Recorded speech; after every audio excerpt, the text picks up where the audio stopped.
Why talk to me now when you're not getting creative control?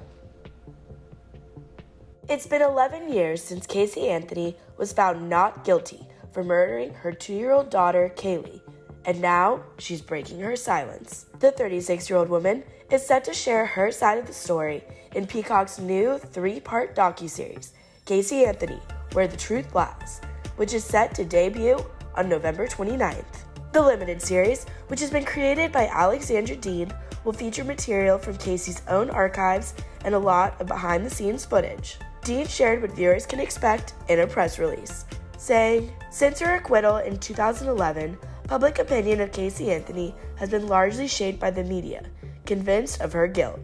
What emerges over the course of multiple interviews recorded over 6 months is a startling psychological portrait of Casey Anthony and a complete narrative of what she says happened to her daughter and weighed against multiple sources of potential evidence. I believe the result will surprise many and cause the American public to look at this story in a new light." The director also highlighted that this is the first time Anthony has ever given an in-depth or on-camera interview explaining her actions, and she also said that the production maintained, quote, "complete editorial control against Anthony."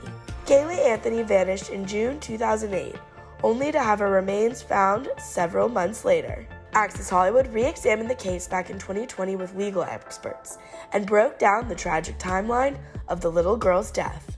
The last time that anyone saw Caylee Anthony was June 16th, 2008. Little Caylee was just 2 years old when she vanished, but it would be 31 days before she was reported missing. On June 20th, Casey Anthony is seen at a nightclub having a good old time, partying it up, and competing in a hot body contest. On June 30th, she's seen on surveillance video going into Target, going into JCPenney, and what's she doing? She's shopping, of course. Perhaps the most cavalier of all her actions is when on July 2nd, Casey Anthony gets a tattoo. And not only does she get a tattoo, she gets a tattoo that says Bella Vita. What does that mean? It means beautiful life. Later, people would question, how in the world can someone get a tattoo that says beautiful life knowing that their daughter is missing? I remember thinking, this is not at all what it was purported to be. Sandra Osborne is a retired detective. She worked in the digital forensics unit and examined Casey's cell phone and computer. What the computer told me was that Casey was online at AOL trying to rekindle an old flame with some guy down in Tampa, and they were planning on getting together.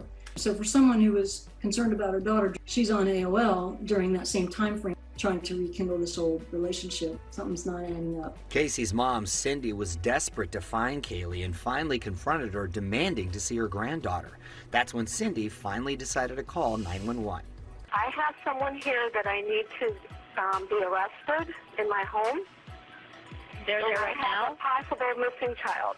31 days after Caylee is last seen, Cindy calls 911 to finally report this 2-year-old missing.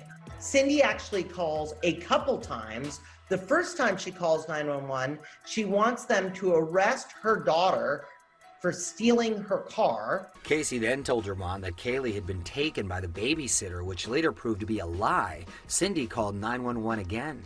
My daughter finally admitted that the baby's in the store. I need to find her. She just admitted to me that she's been trying to find her. She says that her and her husband have discovered the car, and when they open up the trunk to the car, it smells like a damn dead body. There's something wrong. I found my daughter's car today, and it smells like there's been a dead body in the damn car. Caylee wasn't in the car, but on December 11th, 2008, a body is found in a shallow grave just down the street from the Anthony family home. Unfortunately, those skeletal remains were that of Caylee Anthony.